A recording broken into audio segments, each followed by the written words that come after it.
That moment now is all we have. So if you're not breathing, or if you're breathing and thinking of the future or the past, well, you're not here.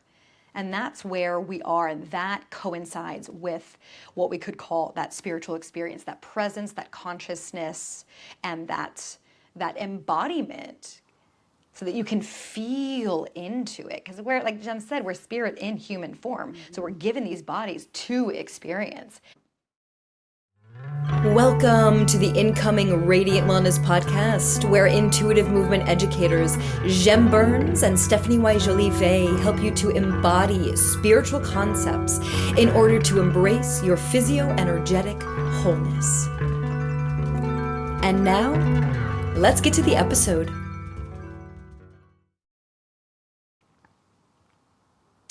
Welcome back, Radiant friends, to another episode of the incoming Radiant Wellness Podcast. I am Stephanie.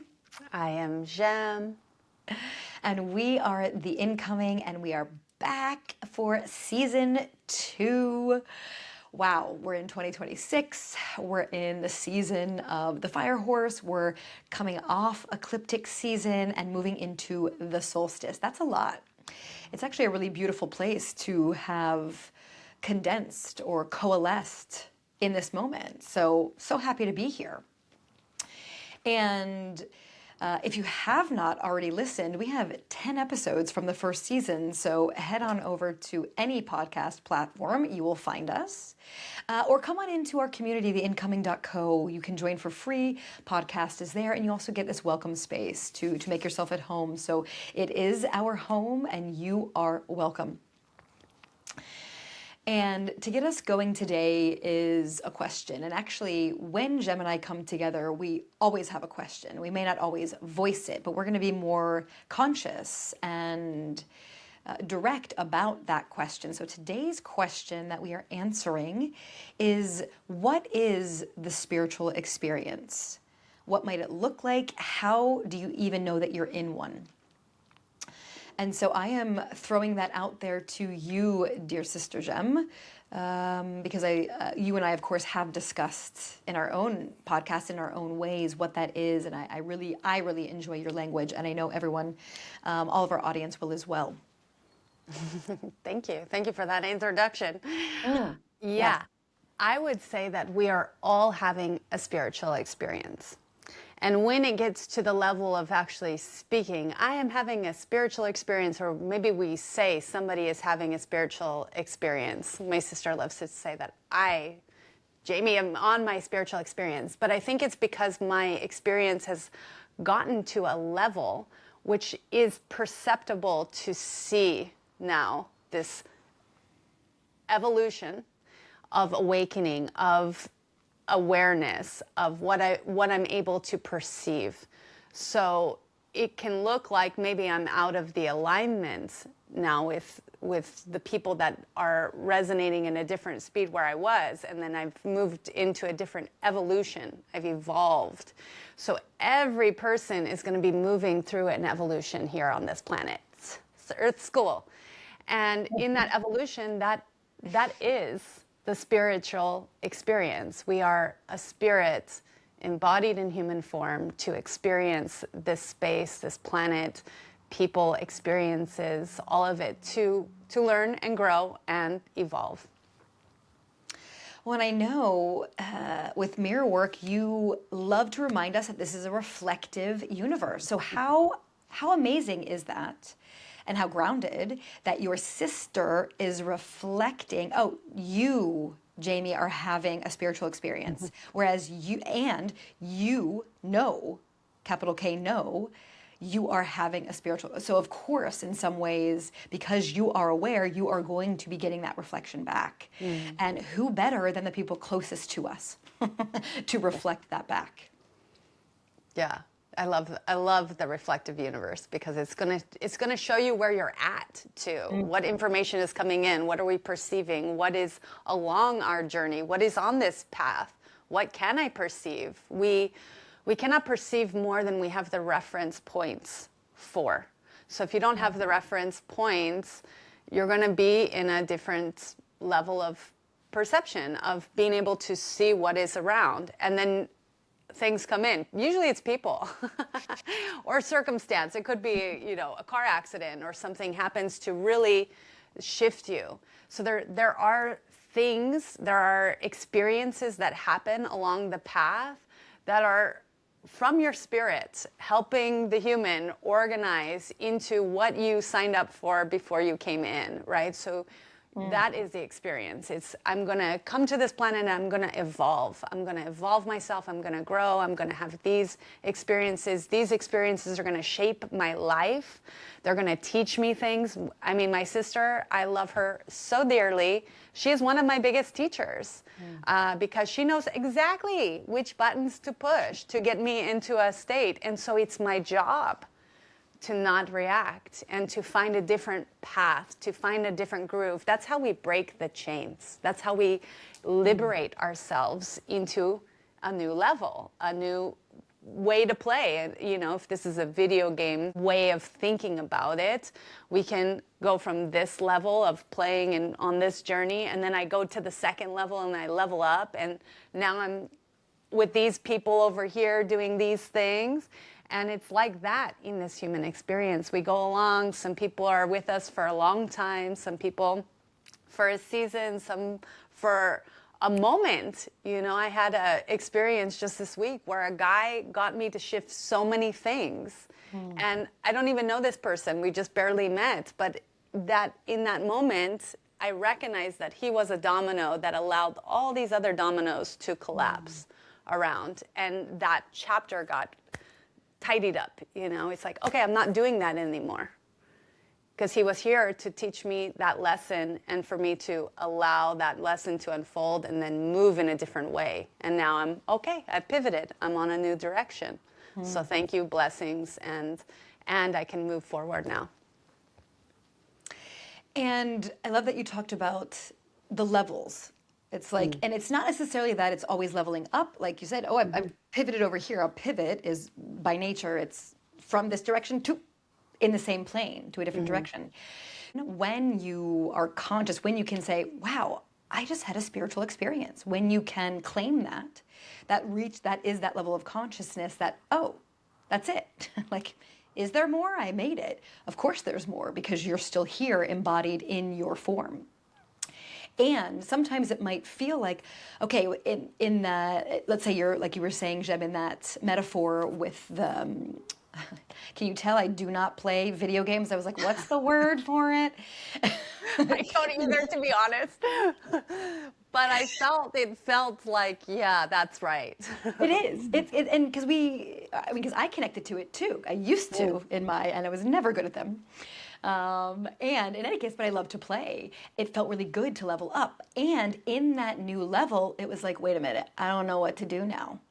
Every time we talk about the spiral, the circle, especially the spiral, every time you level up, it might feel, did I go up? Did I learn something? Why do I feel like I'm in the same place? And so it might feel like you're in the same place because you're a newbie with these new people, with this new experience. So when you can just step back a little bit and see, oh wait, this is different. Why is it different? Probably because you're thinking differently, you're around different people, you feel differently in your body, you're breathing differently. It's all of it. It's all that sensory information. And you're a newbie in this new configuration of you, this new version of you. You can think of it like that as well. So that's just an important piece of the evolution puzzle and what comes with that is allowing yourself to give yourself grace. And then once you reach that bit of expansion, it doesn't have to be a lot, but a bit of expansion, then you can see that for what it is, which is something did shift. I do feel lighter. I feel higher, however you want to think of it. And I also feel new to this feeling. So that's where I feel like the spiritual experience, the spirit, which is derived from the Latin, that means breath or even breath of God, is to breathe. When you can breathe into your experiences, what does that mean? That means you probably pause. It means, what does breath do to our body? It actually calms our body, depending on what breath you're doing. But when you can take a sigh of satisfaction and breathe, it means we're moving into our parasympathetic nervous system. We're moving into that ventral vagal state where we can what? We can see, we become conscious, we become present. And for me, all that is tied together through embodiment. So presence, so important, so that you can experience this moment now. Eckhart Tolle talks about that. That's what he does. He is now. So that moment now is all we have. That moment now is all we have. So if you're not breathing, or if you're breathing and thinking of the future or the past, well, you're not here. And that's where we are, and that coincides with what we could call that spiritual experience, that presence, that consciousness, and that embodiment, so that you can feel into it. Because we're, like Jen said, we're spirit in human form. So we're given these bodies to experience. Yeah, the power is in the present moment. That's why it's so important. That's why we talk about it, like, why presence? Why this moment? Why this moment?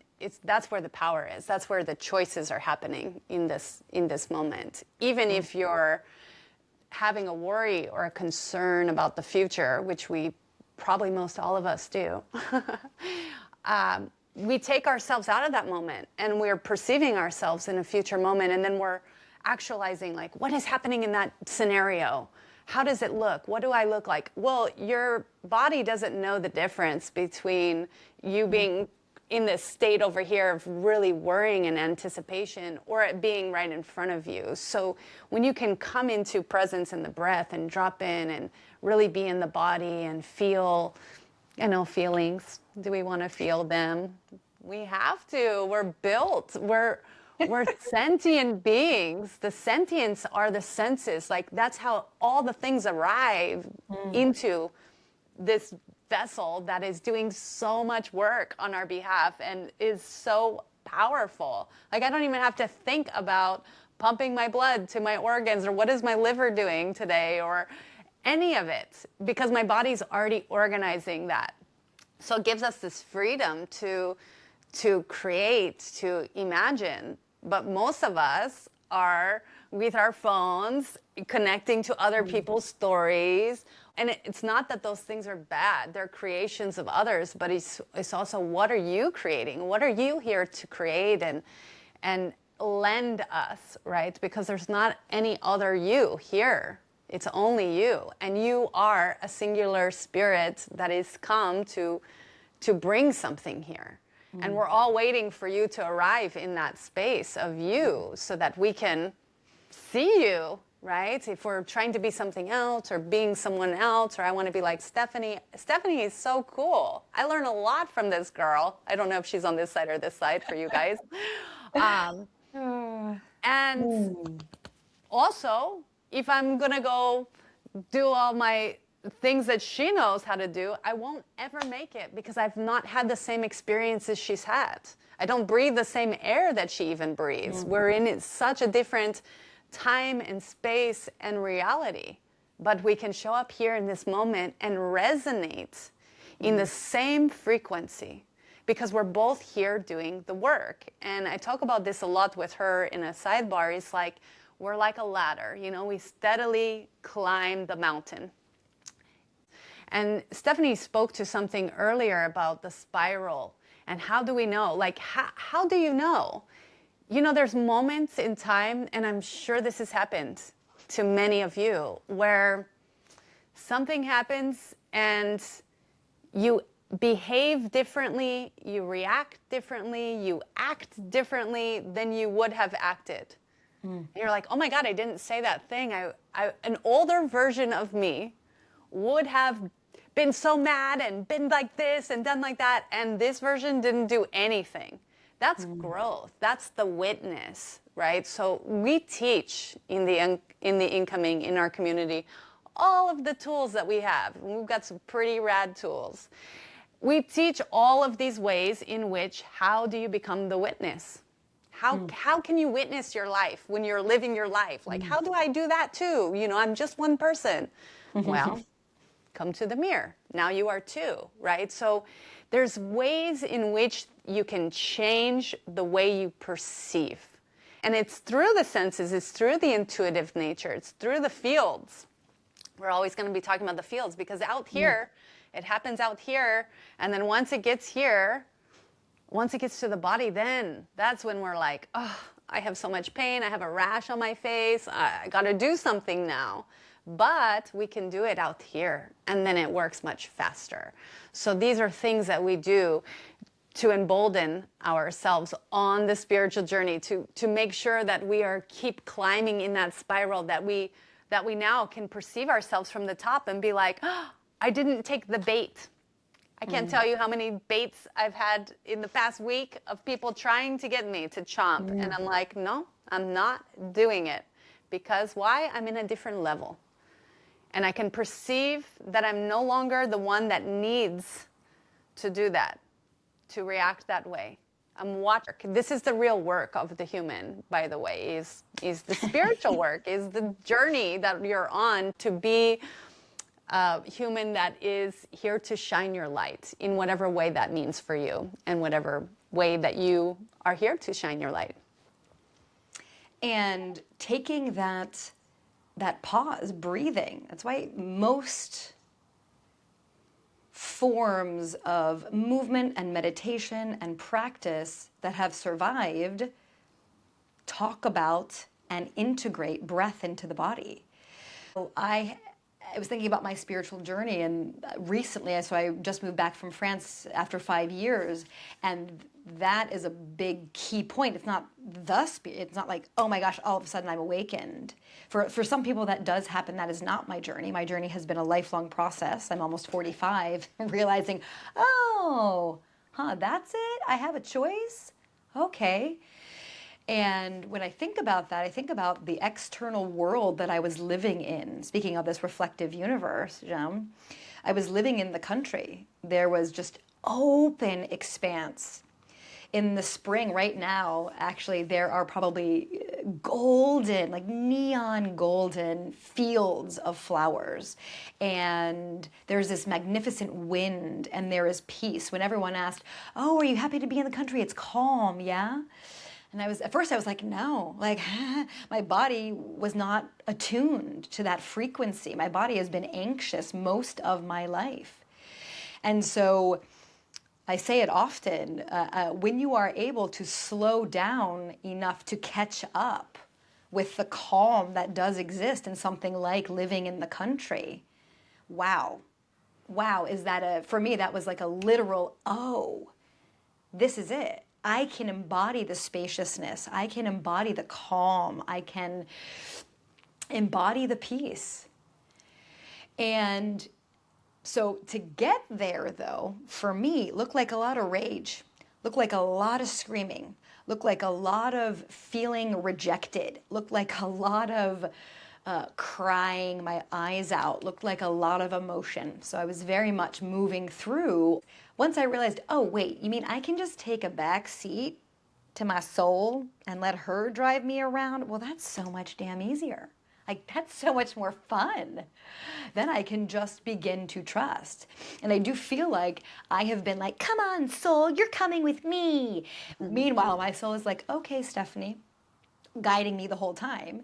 But I do feel like I've been like running ahead. And now it's like, wait a minute, that physicality for me, the way that I feel it, has shifted. And I even feel it in my body. I can actually soften into my backspace, which was something I really could not do often, even as a dancer. And that my soul is there. My soul is there leading me. And for me, that again meant a lot of shedding, very quickly, very loudly, I would say kind of ugly, shedding of old, deep emotional patterns. And so I had to move through that to find a bit of peace. It didn't just, I can make that switch, I'm here. For me, it was not. It still is not. Like, mine is a lifelong journey. There are these spiritual memes that are like, the spiritual journey, and it's usually like a kid on a roller coaster on a teacup, and it's like happy, and then it's like crying. It's dealing with it. And there are, like people that go through plant medicine journeys, and maybe that helps them achieve a different state than they're occupying. So then they get to see something. So they're now catching a new reference point. But to maintain that without keep going on plant medicine all the time, the person has to stay there with their consciousness. And we're talking here in this conversation today, like my soul or my spirit and my human are two separate things, but they're not. It's just an easier way to kind of understand ourselves, because most of us are really... Yeah, language is limited. Stay with us, friends. Most of us understand ourselves as the human because we're very embodied in that human. But to embody the spirit now is a different registration, because it absolutely places you in a space of needing to take accountability for everything around that's happening, looking at my life and being like, why do I have this? Why does my world look like waves? It's like, okay, what am I doing? First thing, look at myself, right? What am I doing? How can I make a pivot? How can I shift? How can I change? What tools do I have in my pocket? Who do I have in my field? There's a resource of, I'm sure, friends, family, people in your life that you can utilize to have a reflection. That being said, some people, their reflection keeps showing you the same thing, and it might not be helpful. You know, I'm speaking again of my family. Like, I have to sometimes go into my own light and bring it into a space where I work it out energetically, because the physical talking gets us into, we get in these loops with people and experiences. We can. And so it's really in the development of how can I see more? Because when we have the awareness, that's when we can make changes. And if you're not living the life that is your most desirable life, then there's room to change, right? So where is that room? Where is that space? It might be in the accountability that you have for yourself and taking ownership. It might be needing to have some sort of experience where I feel uplifted. I'm not in the drudges of the day and the finances and stuff. Maybe I just need a night out with the girls, or I need to go. For me, it's kirtan. I go and I sing with a bunch of strangers, and it's that my soul signed me up for kirtan, and my human was able to recognize the energy value that was happening there. It's such a powerful place to be, because there's not so much of that happening in the world where people get together and they're all harmonious. In this space, I get to experience that. And what does that do for me? Whew, it creates the harmony inside. It creates more harmony inside. It creates more harmony inside. And I do energy work while I'm there, and I get myself right. How can I do these things that build me, that ignite me, that help me, that assure me into the path that I am on? You can check in, see, and then, okay, you know what? I'm going to work with my body intelligence now to calm myself, because the body will always choose survival, no matter what. So whatever it thinks survival is going to choose that. Sometimes the change and the evolution, it happens under pressure. It happens when you can override the system and then take the time to override the feeling, the body, and let the body know that it's safe, that it's okay. And how do we do that? We breathe. Brings you into a state of coherence where you are really operating and slowing the breath. So powerful. And I'm going to pick up what you just said, which is the spiritual experience creates your reality. So the more conscious you are, the more consciously you are creating. What power is that? Jem and I have different ways of getting into what you could call a spiritual practice. And it doesn't have to look like any of that. It could be going for a walk. And so in something as simple as cooking a meal for your family or showing up on time somewhere, it doesn't have to be a big act, or it doesn't have to be like, I am holding this incredible crystal here. I love that you're talking about it, because I need some grounding and some cleansing. So those tools are, that maybe seem more directly linked to spirit, are beautiful. And you are the direct link to spirit. So anything that you bring consciousness to within your form is beautiful, and is why we focus on the embodiment. So why we focus on feeling practices. Movement is a feeling practice, especially when it's a body-mind movement like Pilates or gyrotonic, gyrokinesis. We are building what's called your interoception and your exteroception. So I think of it as your body's these two ecosystems where your body is the center. So your body in relationship to the external environment, and your body in relationship to its internal environment. What are you feeling? What are you hearing, seeing, smelling? Are you hungry? Are you achy? All of these, that's what we're building. And so when I think of class, I think of us really expanding our auric field, expanding that radiant light bubble through the conduit, which is your body home. Anything that you bring consciousness to is a spiritual experience. Can you breathe through it? Are you conscious? Are you feeling what you're feeling in this moment now? Boom, you have it. Mm-hmm. The insides needs the outside. They are also reflections. So we're taking in information, and we're also giving information. So it's so powerful when we can do that. Just that feeling of bringing the awareness, which is the consciousness, which is the bringing the breath into the places, bringing yourself into the places, because what's going to follow the breath is your awareness. Your energy goes where you're focused. So I'm going to bring the focus. Okay. When somebody cares about the work that they're here to do, they're ignited by their soul, their spirit to come and be on camera, or like kirtan. I'm not a singer.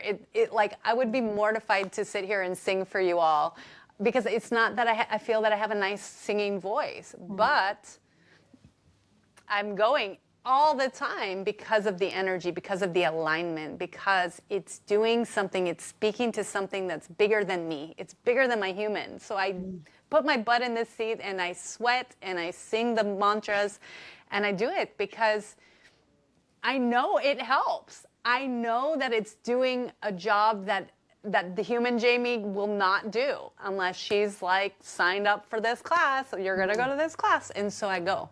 I go because it's cleaning places that I don't reach on my own.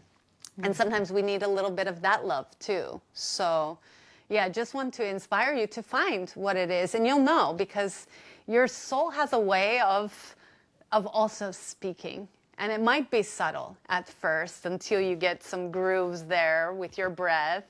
But the soul will speak, it gets excited. It gets, yeah, I want that thing. Sometimes there's things, I want that and I don't even know why I want it, but I want it. And that's probably a bigger urge inside. So yeah, it's powerful when you can bring these two together into an alignment. And really, like Stephanie was saying, it's not about, oh, I'm taking the back seat and they're driving. It's about relinquishing the control, because what we think is that we need control to feel safe. And when you realize that you can be safe without being in control, claws on everything, helicoptering every part of your life to make sure that this is the route and that, like planning it to the max, and your nervous system is like bunched up, and you got like veins coming out of your head because you're like, I'm going to get it right. I'm going to be perfect. Whew. It's going to be a rigidness that forms, where when you can work with the control and look at areas where you're controlling and why, just asking like, why? Yeah, it might be from a trauma. It might be, but then that's a place that is identified for the healing to go. Right? We cannot just be in charge of everything. We're all working together here. We're not here singular on this island of the earth. We're here with millions of people, billions, and needing to also operate within the harmony of the planet itself as its own consciousness. And it all seems to be leading to trust. What you were talking on, listening, why even acknowledge you're on a spiritual journey? so that in those moments where you are not as grounded, where you are thrown off, that then you can have the trust that, oh, that's part of where I'm supposed to be. Relax, you are being guided. And so all of what Jem was saying for me really landed in this place of trust. When she was talking about kirtan, with, I saw it as a capital K. I know I'm supposed to be here. I don't know why, but I know. And because it's not of the mind. It is deeply within your soul. It's deeply felt in your body. And you can then, the tools that we give help you recalibrate to you, not to Jem, not to me, but to you, so that you can move through whatever you need to move through to then be able to follow your soul or feel your body, to trust what it is saying. And that is the power. That is the power of acknowledging consciousness, of acknowledging a presence, and of acknowledging embodiment, because your body it's a loud speaker. When you can get quiet, then you are in relationship. This physical vessel that you are in is in relationship to the bird song, in relationship to the vibration of the wind, of the sun. Oh my gosh. And like we were saying at the very beginning, the more consciousness you can bring to you and your experiences, the more consciousness you bring to what you are seeing and creating. And that is the gift. That is the gift. Earlier, Stephanie had said something to me in our personal podcast. She said, would you rather trust that this is going to work out, or would you rather not? You know, and where you place your energy in those two, it's a choice point, right? So I'm going to choose to trust, or I'm going to choose I'm not going to trust. Those are very different feelings already in my body. Already I can perceive that I want to trust.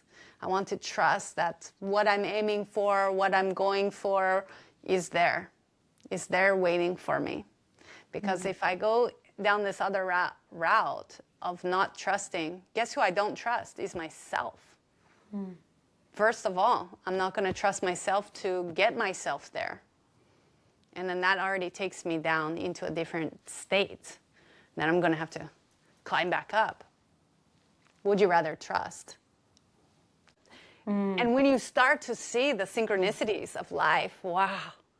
I was in the right place, the right time, with the right crystal that day to get the message that, okay, I can talk to crystals. Did I know I was going to go there? Did I aiming myself? No, but it was a present. It was a gift that I got to see because of my alignment, because my vessel was ready to speak that language. So there is work that the human does, and there's work that your soul is also doing on your behalf. It's this coalescing, it's this listening, it's this dance. Bringing the consciousness to it allows you to see it, allows you to perceive what is that dance, and are we doing a tango, or are we doing a ballet? What is the dance that we're doing? So enjoy the dance. It's a figure eight, don't you know? It's a figure eight. It's always a figure eight. That's the answer forever. It's always the answer. Figure eight of dialogue, done. Spiritual quest received. Oh my gosh. Well, thank you, Radiant Friends, again for coming along this journey with us. And gros bisous, everyone. Ciao. Thanks for listening to the incoming Radiant Wellness Podcast. If our vibration resonates with you, subscribe so you never miss an episode. If you would like to join our community, theincoming.co, click the link in the description to gain exclusive access to our weekly classes, monthly offerings, intensives, and courses. Until next time, shine bright, radiant beings.